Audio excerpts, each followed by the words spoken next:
خودی همین ملا قلندر صدرالدین زاده یکی از سرکردگان اساسی جنگ در منطقه خورانتپه، منطقه ختنان می باشد. ما خود شاهدی به واسطه این هستیم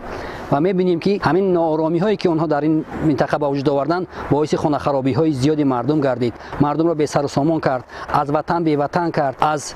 همه دارایی و ثروت هایی که مردم ما با مهنت زیاد با عرق جبین به دست آورده بودند از دست دادند و با وجود همه این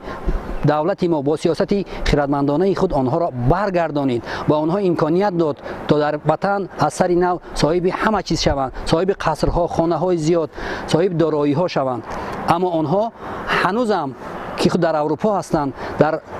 از مملکت بیرون هستند، برای آبادی وطن سهم نمیگذارند، اما از این دارایی ها، از این خانه و منزل، از این قصرها استفاده میبرند، منفعت میبردارند و این منفعت را باز بر ضد این ملت، بر ضد این دولت استفاده میبرند. ما باید فراموش نکنیم که ملا قلندر صدرالدین زاده یکی از سرکردگان این حزب تروریستی نهضت اسلام میباشد و امروز فرزندی او محمد اقبال صدرالدین همان عملهایی که پدرش انجام داد، مردم را به بیخانگی، به غریبی، به شکست و ریخت، به آتش سوزی، به کشتار رسانیده بود، فرزندی او هم به همین کارها دست دادنی است و جامعه ما را ناآرام کردنی است. این نفر از کار و پیکاری پدرش کار میگرفتنی است و میخواهد با هر راهی باشد آرامی و ثبات تاجیکستان عزیز را خلالدار نماید.